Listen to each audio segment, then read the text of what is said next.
Motivate ചെയ്ത books എന്നൊക്കെ പറഞ്ഞു കഴിഞ്ഞാൽ അങ്ങനെ ഒരു 2-3 ബുക്സ് പറയുകയാണെങ്കിൽ ഇപ്പോൾ സ്റ്റാർട്ട് വിത്ത് വൈ എന്ന് പറയുന്ന ബുക്ക് ഉണ്ട്, പിന്നെ അതുപോലെ സൈക്കോളജി ഓഫ് മണി എന്ന് പറയുന്ന ബുക്ക് ഉണ്ട്, പിന്നെ അതുപോലെ പവർ എന്ന് പറയുന്ന ബുക്ക്. നമ്മളെ ആക്ച്വലി നമ്മുടെ ഈ കമ്മ്യൂണിക്കേഷനിലും അതുപോലെ നമ്മളുടെ വേ ഓഫ് അപ്രോച്ചിലും കുറെ മാറ്റങ്ങൾ കൊണ്ടുവരുത്താൻ ഹെൽപ്പ് ചെയ്യുന്ന ബുക്കുകളുണ്ട്.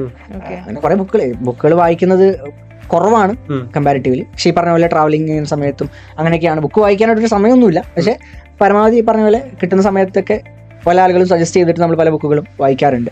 അങ്ങനെ രീതിയിൽ ഈ ബുക്കിന്റെ കേസ് ആണെങ്കിലും ഫിലിമൊക്കെ ആണെങ്കിൽ അതെ, ഇപ്പൊ ഈ പറഞ്ഞ പോലെ പർസ്യൂട്ട് ഓഫ് ഹാപ്പിനെസ് ആണെന്നുണ്ടെങ്കിലും സോഷ്യൽ നെറ്റ്വർക്ക് ഒരു യങ് ഓണ്ടർപ്രണർ എന്നുള്ള രീതിയിൽ അതിനെ ഒരുപാട് ഹെൽപ്പ് ചെയ്തിട്ടുണ്ട്. പിന്നെ സീരീസിൽ പറഞ്ഞ പോലെ ഈ അടുത്ത് ഞാനൊരു സീരീസ് ഇങ്ങനെ പേരെനിക്ക് ഞാൻ ഓർക്കുന്നില്ല, ഒരു ബില്യണേഴ്സ് അങ്ങനത്തെ ഒരു സീരീസ് ഉണ്ടായിരുന്നു.